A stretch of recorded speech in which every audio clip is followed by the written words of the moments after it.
So as you remember, Gilsop has 5, isn't it? Possibilities, yes. And shall we, I don't think it really is much speculation that, shall we say, by the time Tsong-kha-pa wrote down his great commentary on Nagarjuna's fundamental treatise on the middle called Wisdom, he had boiled it down to 3. Or the other scenario would be that he had already written it down, but enlarged it for Gilsop's sake.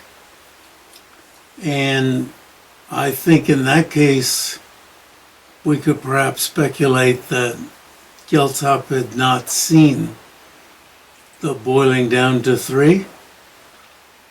Maybe. Maybe Tsong-kha-pa had not shared with Gilsop the text itself. But thankfully, Gilsop received the teaching of 5. And the tradition respected that and has kept Gilsop's notes both separately from Tsong-kha-pa's collected works and within Tsong-kha-pa's collected works. It's really wonderful. Since it's frequently said that the meaning of emptiness of the meaning of the emptiness of inherent establishment, this is all very literal, is the meaning of dependent arising. What does this mean? There's a lot of mean. If it is like, and now the word really is meaning, but I thought there'd be too many meanings in here. If it is like the meaning, one wouldn't know where meaning went. So I put in import. And the other day I looked up import in a dictionary, an online dictionary, and it gave a meaning for import only in the context of import-export. Wow, that dictionary was impoverished, because import does mean meaning. Of positing, for instance. And I just didn't want to get the word meaning in there, because what does this mean? And, but it'll be all right to have it in there. But it does create some confusion. And it is one of the few places where I took some latitude. Of positing, for instance, that which is bulbous, and as we've said earlier, bulbous is a code word for bulbous, flat bottom, and able to hold fluid. Because bulbous isn't sufficient, but it's a code word for the whole definition of pot.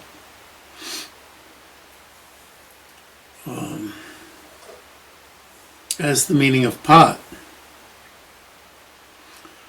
Pot, in this case, is taken as the name, and the meaning is that which is bulbous, flat bottom, and able to hold fluid. The name is pot. Some people might want to translate this as vase or vase, but another translation is jar. But when you think of clay pots in India, this is, I believe, the generic, the one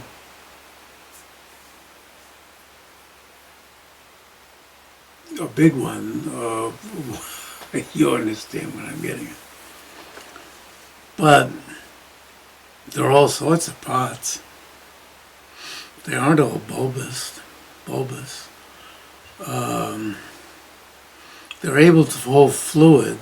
It wouldn't be a pot anymore if it couldn't hold fluid. If it's cracked, well, that's not a pot. If it can't hold fluid. Even if it has the shape. Flat bottom. And as I mentioned before, in Tibet, some smart person in a temple, as a joke, created a pillar, because those are the two big ones, pot and pillar. Created carved a pillar that looked like a pot. And it was able to hold fluid. And it was a big pot. I don't know where it was. It was bulbous, flat bottom, and able to hold fluid. It's a big joke.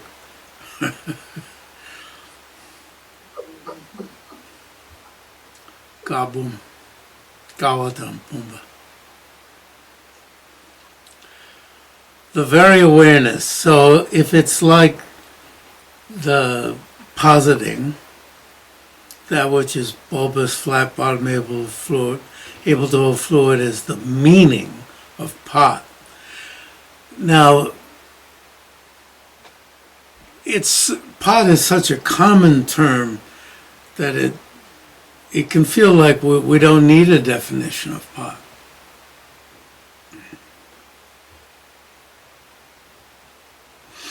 So it's a little bit difficult to get used to pot being the name and are needing a definition, all right? And like pillar, like who needs a definition of a pillar? Pot and pillar. Is another word for pillar? If you think, huh? Column? Column, yeah, column. What? A steel. Steel, S-T-E-L-E. Can a steel be made out of wood? S-T-E-I-L? If you looked it up in the dictionary, does it have to be stone?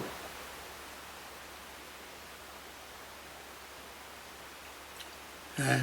The very awareness ascertaining that effects arise in dependence upon causes and conditions would also ascertain the meaning of emptiness. The very awareness.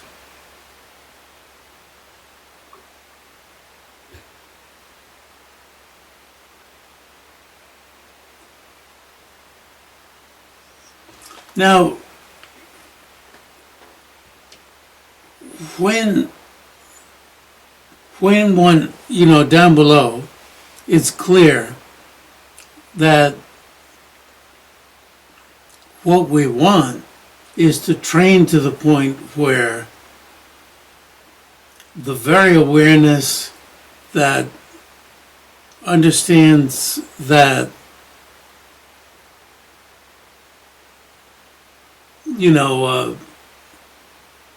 an ear of corn, let's make it, arises in dependence upon causes and conditions, sparks,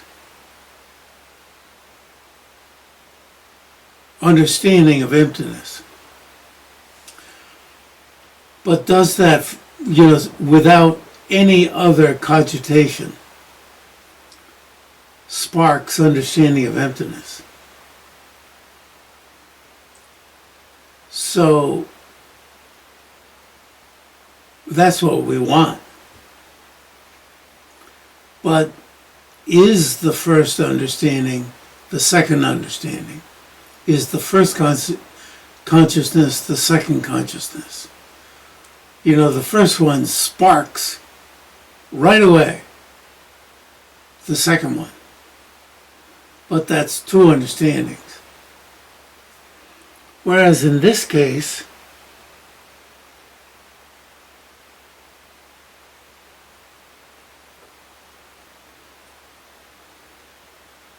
the absurdity that's being drawn even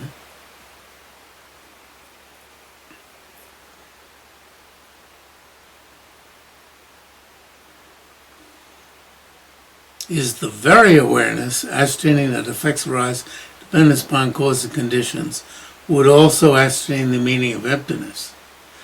But even the very awareness ascertaining that an ear of corn arises in dependence upon, the corn stalk growing and growing and the corn and the stalk arising in dependence upon a seed, right? Even if it was two, that wouldn't work also. If I want to eat for something for dinner tonight, we've got to get the makings of that dinner. So that's this effect of my delicious dinner tonight arises in dependence upon causes, that understanding of that causal dependence would necessarily induce, even a second consciousness realizing emptiness, right? So that no matter how you take it, some simple ass, shall we say, understanding of cause and effect relationship would necessarily induce realization of emptiness. And Tsong-kha-pa is saying that's not the case. Either that the one consciousness realizes both causation, cause and effect relationship, and realizes emptiness, or that the one consciousness, you understand, I don't need to say it, right? Induces another consciousness right away without reliance on any intervening consciousness, realizes emptiness. Both of those are covered, I say. Obviously.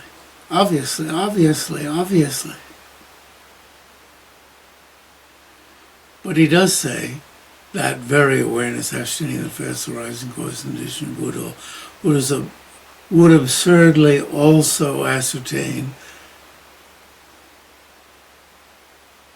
and hence this is unreasonable.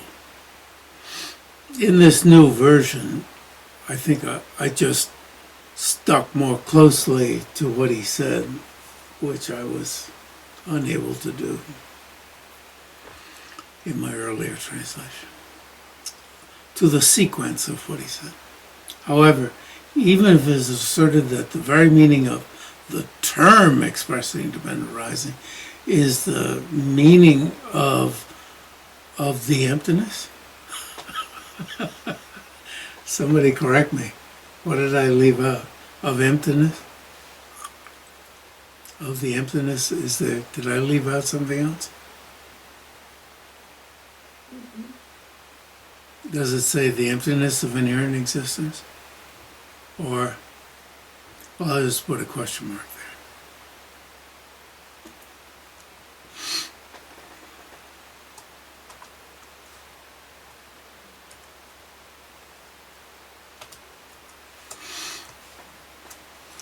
there. There is that very damage. The same problem.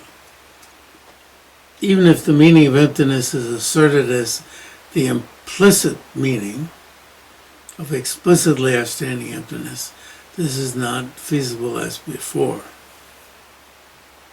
What is the meaning of this? It's not a certain. Well, then, how is it posited? Ooh, that the meaning of emptiness goes. I'm being literal, but I think that's works in English.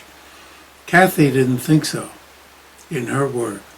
She had to work at getting used to the word goes in Dharmakirti's text. That the meaning of emptiness goes is the meaning of dependent arising. I've used serves as the meaning to get around goes, but that the meaning of emptiness goes is the meaning. The word is dro in Tibetan, which if you pronounce the letters as they are in Tibetan, it would be agros, agro. This one European, what are scholars of language called? The actual ins and outs of languages? Linguists. Linguists, what?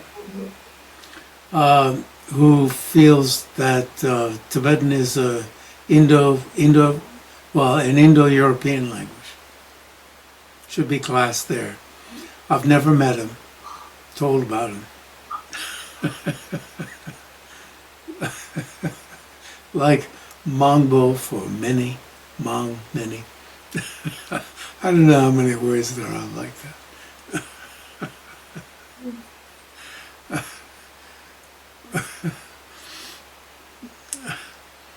Rather than in a family of a very ancient form of Chinese. He's not Tibetan. Well then, how is it positive? It goes as the meaning of memory is for proponents of the middle who have refuted inherent existence with valid cognition. Now, in that sentence might be taken as meaning that if you have refuted inherent establishment with valid cognition, then you've got this. That's enough for you to have this mutual understanding, the understanding of emptiness, helping with understanding of dependent arising, sparking the understanding of dependent arising, and the understanding of dependent arising, sparking with the understanding of emptiness. Did I get that right? Or does it mean first you get a valid cognition of emptiness, and then there's a progression where you get this mutual sparking. You notice I'm now using triggering today. Trigger.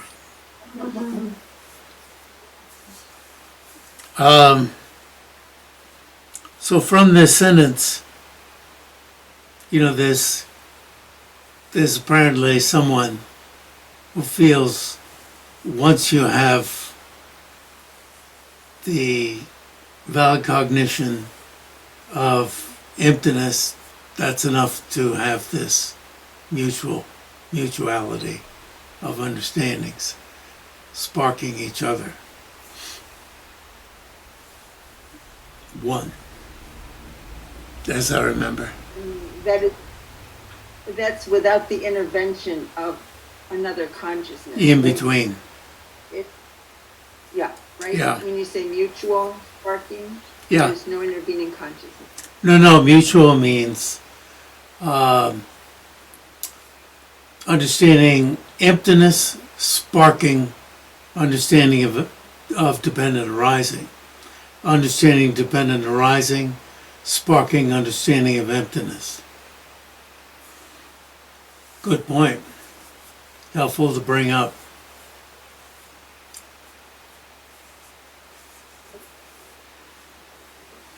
But when they say when Aryas arise from meditative equipoise, then they have the illusion-like appearance, and this is exactly what's happening during the illusion-like appearance? This is prior to meditative equipoise directly realizing emptiness. This is all within so-called conceptual understanding. So this tells But you even all of this discussion is within conceptual understanding. So this tells you how profound and how, to us, conceptual understanding would seem to be non-conceptual. You see, sparking without, this is not talk, reflecting on reasonings. How beyond reflecting on reasonings this is taking place. So conceptual, the range of conceptual is very, very, very broad.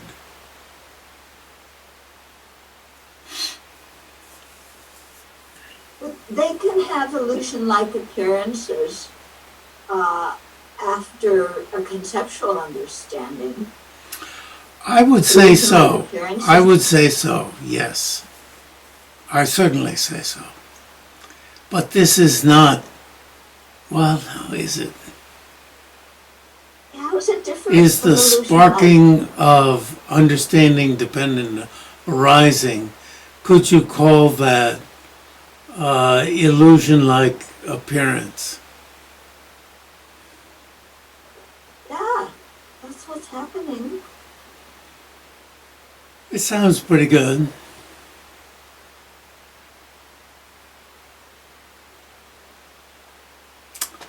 I wonder. Understanding dependent arising.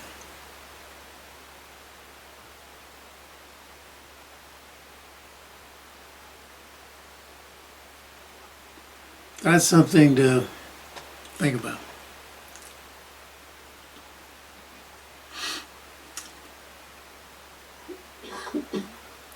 That's something to think about.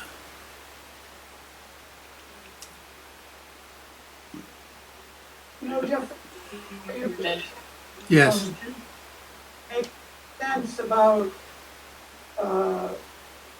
your point about having to have realized the emptiness first, in the sense of what it says down below, I guess in one of the commentaries, where yes, it's all conceptual, and yes, you're aware of dependent arising, and you've thought about it a lot, but basically the realization, the way they say it so nicely, is that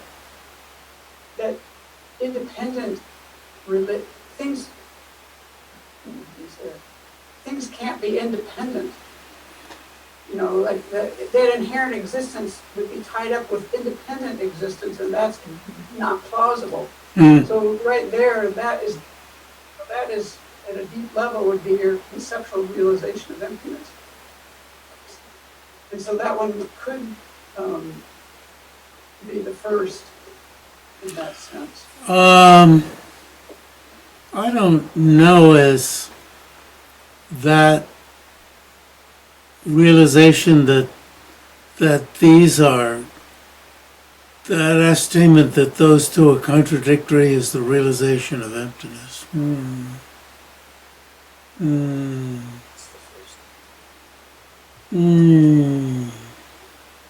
Because they're that's the last, these are the last lines. It says of that indented, right? We can jump to that. Are empty of inherent existence because, you see, they have realized that what is inherently established does not rely on another, and have realized with valid cognition that the two, this non-reliant inherent existence and dependent arising, are contradictory.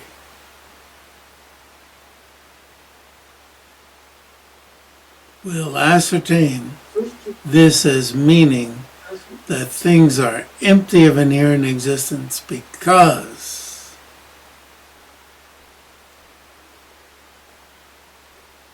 independent. so it seems that the ascertainment of the emptiness of inherent existence is induced by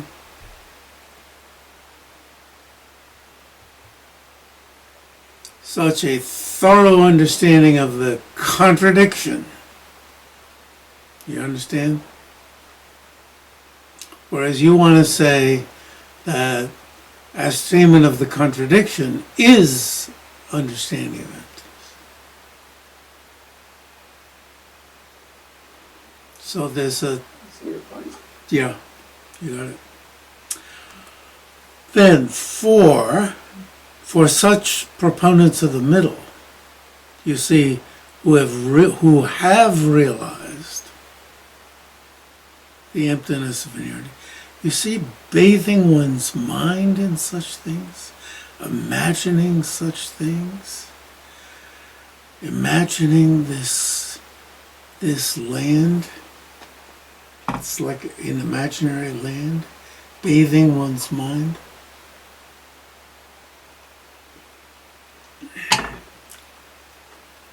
Imagining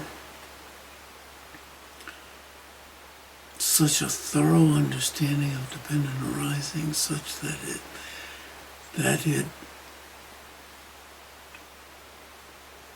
such ascertainment sparks realization of emptiness.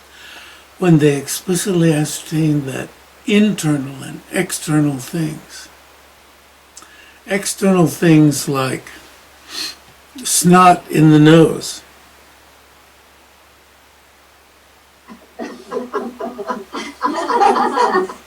It's in the nose and it's also external. yes, because it's not together with feeling.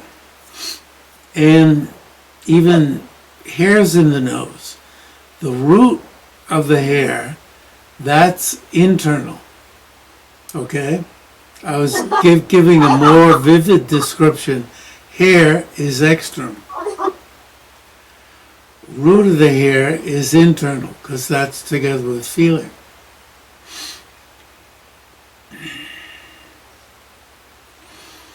I think we're used to thinking that brain is external, because, right, I don't know, they can poke around with a knife, but that's internal in Buddhist medicine. Not just because it's inside the skull, but that it's assumed to be somehow together with feeling.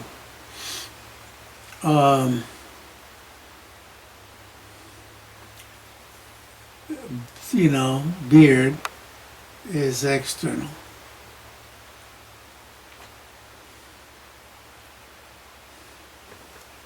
Clothing is external.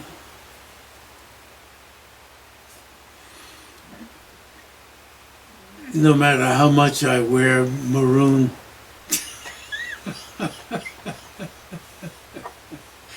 doesn't make me religious. Blood doesn't have feeling. What? Yeah, I know. Blood. Oh, blood. Was it? Yeah, that's what you think. Yeah. That's what you think. Wonder if it does. Wonder if it does somehow. I wonder if it does. So when they take a blood test, then it's screaming in the test tube. This hurts. I wonder, the subtle, sometimes the stuff that certainly doesn't have gross.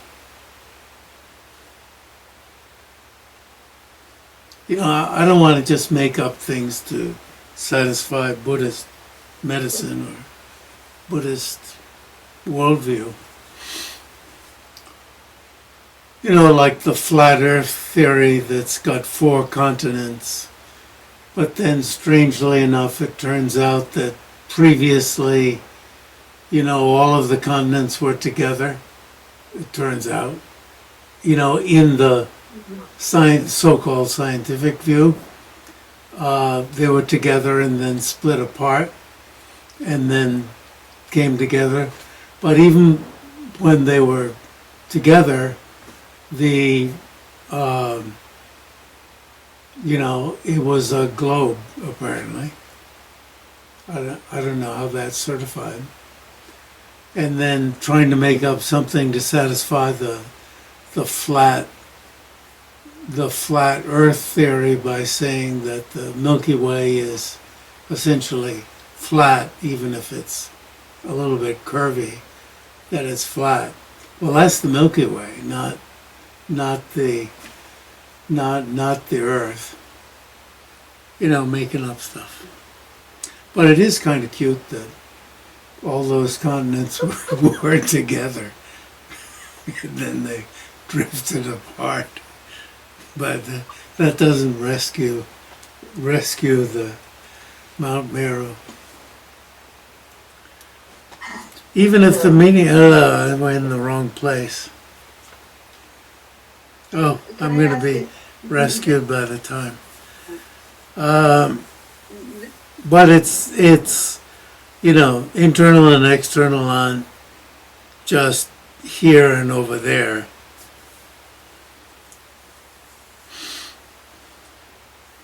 I wonder if shit in the, feces in the, what do you call these things? Gut, are internal.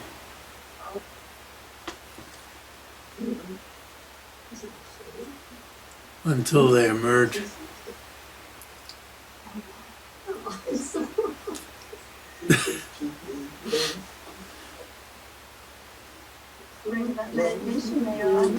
Huh? According to the 32 parts of the foulness of the body, meditation, they are part of the body. Yeah, and the bugs in the body, the 84,000, isn't it? 84? They're all friends, right? They're other sentient beings living in there. Sorry. The relationship here, however it's being posited of these two realizations, is that similar? Is it talked about, or could we talk about that in relation to something like realizing impermanence on dependence? Sound is impermanent, and dependence on the sign of being a product. Would that also have then, if you train in that realization of sound being impermanent, would then just seeing something as a product bring about the realization of it being impermanent in a similar fashion? Is this connected? Bring about the same realization of emptiness? Not of emptiness, but in the sense that by realizing emptiness through this sign of dependent arising and getting familiar, then you have this mutual sparking of realizations. Yeah. So would you also have a mutual sparking of realizations with impermanence and product being product? Oh, I see. That's attractive to me.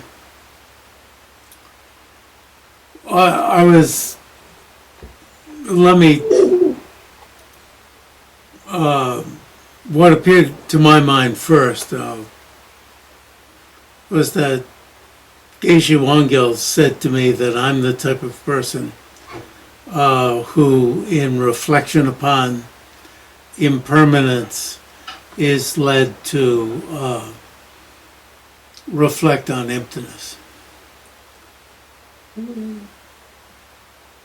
Because, it's the same impermanence or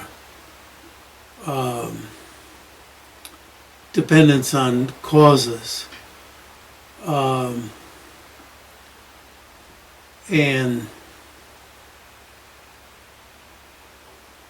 actually, the next section,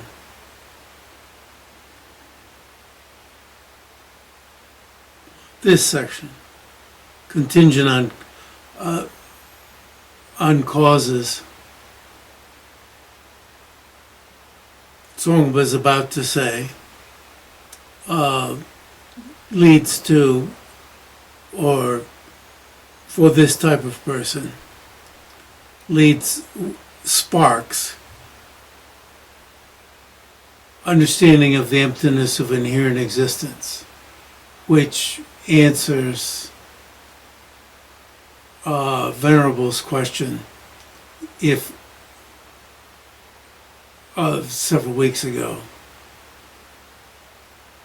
If the deepest level among the three levels of dependent arising, does one have to reflect on the arising in dependence upon imputation? The answer is no. That arising in dependence upon causes is what's being laid out here as sufficient.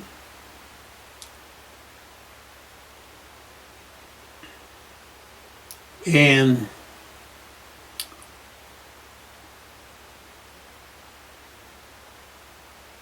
reflecting on impermanence could be sufficient, I would think, also to spark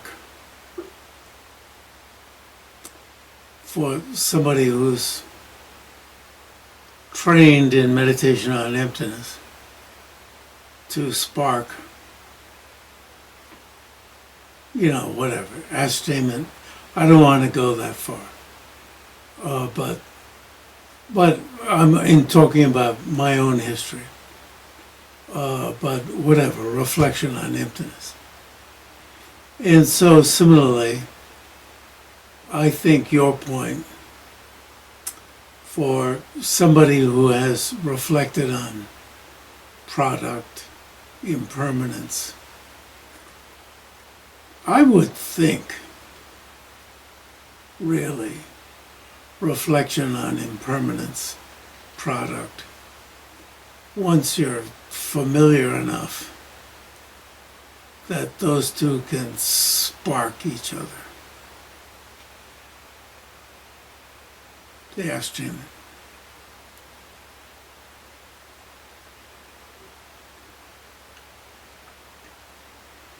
That's what it seems to me, anyway. So the mechanism behind it seems to be that if you have meditated a lot about, for example, proving emptiness by the reasoning of dependent arising, then because you have this so strongly in your mind, then when you will think about dependent arising through previous habit, the emptiness will be sparked. Yes. But if understanding so of emptiness. this is the mechanism. Yes. Yes, understanding. Because And I think Lawson's example was interesting with impermanence. And very interesting. And I think it might be said in text of logic, epistemology, that cannot be done. But I think it is. Just because this mechanism is such that when you have the background, that's how it works. And so I wonder if in texts of logic and epistemology, the opposite from what I said or accepted is ever said.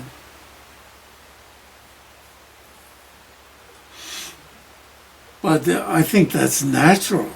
When you get used to it, this sparking takes place. Similarly also, in training in the cultivating of compassion. And similarly also for somebody who in a former lifetime cultivated the mind of clear light. The mind of clear light easily gets mixed in with the meditation on emptiness, such that the statement of emptiness gets mixed in with the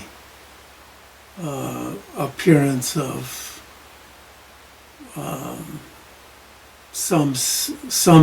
at minimum, some sense of clarity, mind of clear light. And I think,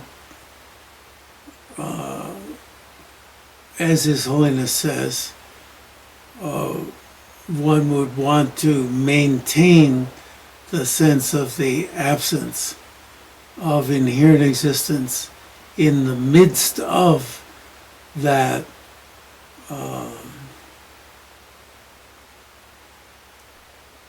clarity, that luminosity, and not be overwhelmed with the luminosity such that you forgot the message of the absence, the mere absence of inherent existence. Wow, luminosity. So,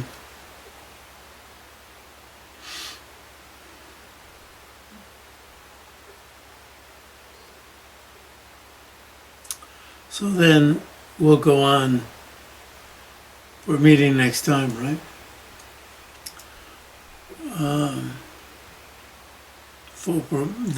With the material at the margin, which leads to the next indent from Tsong-kha-pa, which I just managed to give a couple rewrites to. Okay, see you around. Thank you.